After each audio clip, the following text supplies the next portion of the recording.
So Laman's got one. It's what's the most exciting feature coming to Power BI data flows that you can share and why?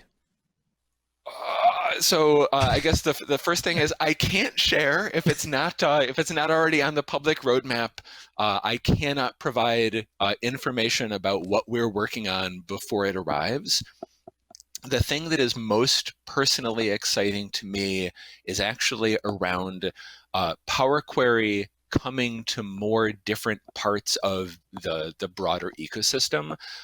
So most of what I care about, most of what I talk about is data flows in Power BI, where you have your Power Query online that's in the portal.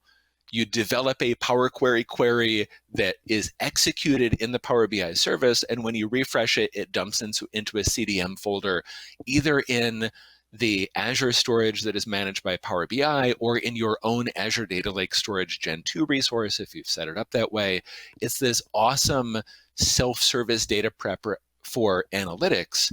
But Power Query Online and data flows as a feature are also available now in Power Apps as part of the Power Platform portal, where you can have that exact same experience, both to bring in what they categorize as analytics data flows that are, again, writing into Azure Data Lake Storage, but you can also, in Power Apps, use data flows to push data into your common data service instance. You can basically use it as an ETL tool for ingress into where your application is getting its core data from. And when we think about data flows being in more places, and we think about more of the places where the CDS as a common data service, like the one repository for these common business entities, there are more and more ways that the CDS team and the data integration team are working on to keep the CDS transactional store up to date in near real time with trickle feed changes into the lake if you configure it that way.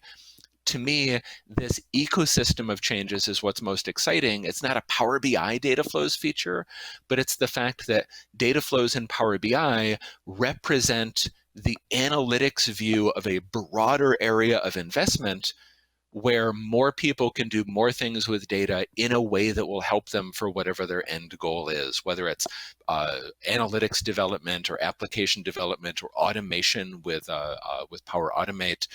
And I don't know if the other things that I would say in this area have been discussed publicly yet, but it's there's lots and lots of work going on.